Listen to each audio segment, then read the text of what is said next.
Hello, আজকে আমরা যেটা করব সেটা হচ্ছে অ্যানালজির একটা এসএসসি সিজিএল এর পিওয়াইকিউ। এখানে আমি দেখতে পাচ্ছি 2 রিলেটেড টু 5, 3 রিলেটেড টু 8 আছে। তাহলে 5 রিলেটেড টু কি হবে?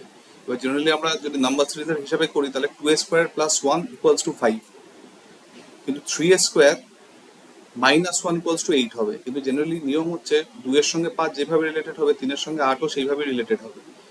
কিন্তু এখানে প্লাস একটা মাইনাস এরকম ভাবে করা তো পসিবল নয়, তাই এই মেথডটা ভুল। আর এখানে আমার অপশনও সেরকম কোনো কিছু নেই।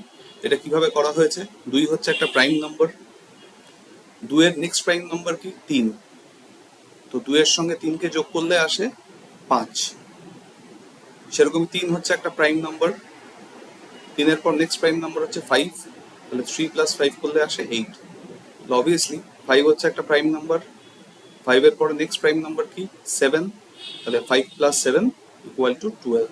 তাহলে আমাদের কারেক্ট অ্যান্সার হচ্ছে 12।